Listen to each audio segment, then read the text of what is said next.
Ah, my face is complete again.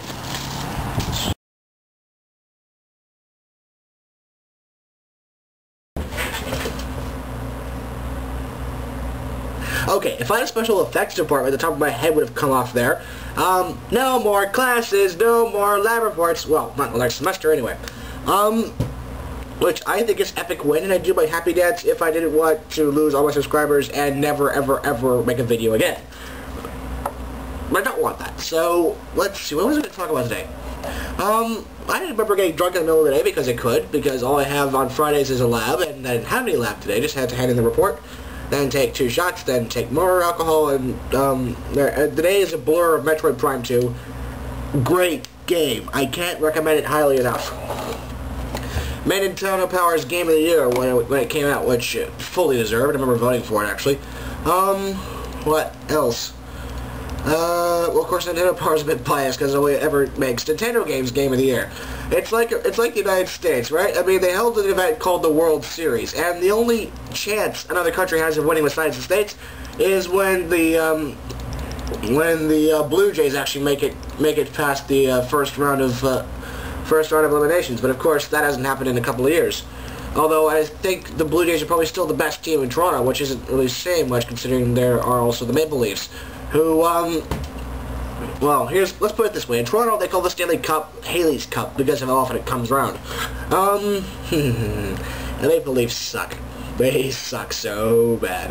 And I live in Toronto, so I get to make fun of them. Anyone who lives in Toronto gets to make fun of them. Actually, any member of the sighted community who's ever watched a hockey game gets to make fun of them because they're just that bad. Let's put it this way. I've actually seen them get double-digit shutouts before. They're almost as bad as the University of Toronto Varsity Blues, but not quite. No, wait, I think they actually are worse. So maybe we should have the Varsity Blues playing for the Maple Leafs. That probably help somewhat. I don't know how they manage it. They won lots of Stanley Cups back when there were only 4 other teams in the league anyways, so 4? 8, I think. I don't know, my sports history is pretty vague. Besides, they invented the martial arts in Asia. Kick ass. That's not really a sport, that's actually an art form. Especially the way I do it. One of the things that come to mind, this is sort of a contest. I'd like lots of comments on this video, please, because we can come up with a couple of matchups. This is a sort of argument that I get into with my friends all the time as to who would beat whom in a fight. You know the kind where the people are usually from 2 different universes and it's impossible ever to compare them properly, but I'm going to give it a try anyway.